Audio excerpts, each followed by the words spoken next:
శ్రీరంగపూర్ మండల కేంద్రంలో భారత్ బంద్లో పాల్గొన్న కాంగ్రెస్ కార్యకర్తలు రైతు వ్యతిరేక చట్టాలను వెనక్కి తీసుకోవాలని ప్రధానమైనటువంటి డిమాండ్లతో సంపూర్ణ భారత్ బంద్ కార్యక్రమాన్ని విజయవంతం చేయడం జరిగింది.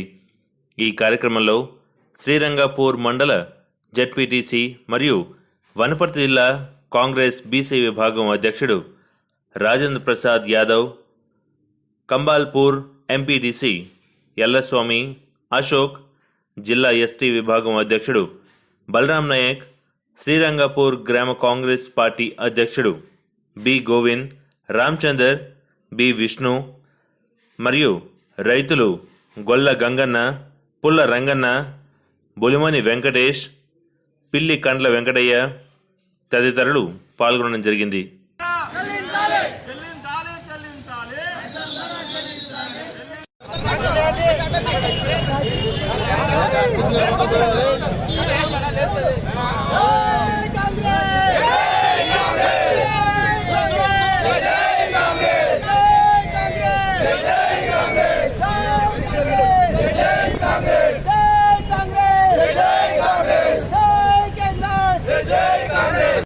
పంజాబ్ హర్యానా రైతులు మంచు కురుస్తున్న, చలి గద్దున వణికిస్తున్న దేశ రాజధాని అయినటువంటి ఢిల్లీలో కేంద్ర ప్రభుత్వం మెడలు వంచడానికి స్వచ్ఛతంగా ఏ పార్టీ ప్రమేయం లేకుండా వారు కనీసం పార్లమెంటులో మంత్రిత్వ శాఖలో కనీసం భోజనమైనా తినండి అంటే కూడా మీ భోజనం మాకేం కావాలి, మేము వండిన భోజనం మీరు తింటా ఉన్నారు, మాకు అన్యాయం చేయొద్దని చెప్పినటువంటి ఆ రైతుల తరఫున మాన్యశ్రీ రాహుల్ గాంధీ గారు, మాన్యశ్రీ సోనియా గాంధీ గారు వనపర్తి నియోజకవర్గ ముద్దుబిడ్డ ఏఐసిసి కార్యదర్శి చిన్నారెడ్డి గారి ఆధ్వర్యంలో పెబ్బేరు ఉమ్మడి మండల కేంద్రంలో రైతులకు మద్దతుగా కాంగ్రెస్ పార్టీ నిరసన దీక్ష చేపట్టడం జరిగింది.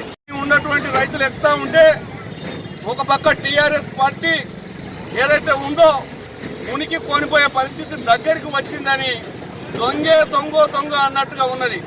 ఎందుకంటే వాళ్ళతో అధికారం ఉంది, ఎంపీలు ఉన్నారు. ఖచ్చితంగా అసెంబ్లీలో ఏదైతే ఎమ్మెల్సీ సభలో ఒక బిల్ పాస్ చేసి ఇప్పటికే ఎందుకు ఈ డిసెంబర్ 8 నాటికన్నా ధర్నా కేంద్రానికన్నా ముందే చిన్న దానిలకు ఎవరికన్నా బిల్లులు ఇవ్వాలంటే అత్యవసర సమావేశం పెడతారు, ఎవరికన్నా ఏదైనా అయిందంటే అత్యవసర సమావేశం పెడతారు, ప్రభుత్వానికి అవసరమైంది ఆదాయం కొరకు ఏదైనా కావాలంటే అత్యవసర సమావేశం. కానీ రైతులకు ఇంత ఇబ్బంది, ఇంత అన్యాయం జరుగుతూ ఉన్నా అది కప్పిపుచ్చుకోవడానికే రోడ్లు ఎక్కినారు టీఆర్ఎస్ వాళ్ళు. అసెంబ్లీలో దాంట్లో చేపట్టి తీర్మానాలు చేసి నిర్గంధంగా ఎందుకు మీరు ఆ యొక్క కేంద్రాన్ని మెడలు వంచలేదు, ఇక్కడ రావడం మీ యొక్క ఎందుకంటే రైతు బంధు అదొక్కదాన్ని చూపి సన్న రకాలు వేసినాం, రైతులను కూడా సన్నగా చేసినాం, సన్న రకాలు వేసి రైతులను కూడా సన్నగా చేయమన్నాం. అట్లా ఈరోజు ధాన్యం కొనుగోలు కేంద్రాల్లో దాదాపుగా 20 రోజులుగా ఒక్క కేంద్రంలో కూడా సాయంత్రం కాగానే చలి, పొద్దున ఎండ పడతా ఉంటే తేమ రావట్లేదని చెప్పేసి కప్పి పెడతా ఉన్నారు. రైతులు గోడంటో గోడాడుతున్నారు. వాళ్ళని పరిష్కరించకుండా చాలా విడ్డూరంగా ఉంది, సిగ్గు చేస్తూ ఉంది. ఖచ్చితంగా కాంగ్రెస్ పార్టీ తరఫున డిమాండ్ చేస్తూ ఉన్నాం, రైతులకైనా ప్రజలకైనా ఏ విధమైనటువంటి చిన్న ఇబ్బంది కలిగిన కాంగ్రెస్ పార్టీ వారి వెంబడి ఉంటుందని ఈ సందర్భంగా తమ టెలివిజన్ ఛానళ్ల ద్వారా ప్రభుత్వాన్ని మెడలు వంచే విధంగా చర్యలు తీసుకోవాల్సిందిగా విజ్ఞప్తి చేస్తా ఉన్నాం.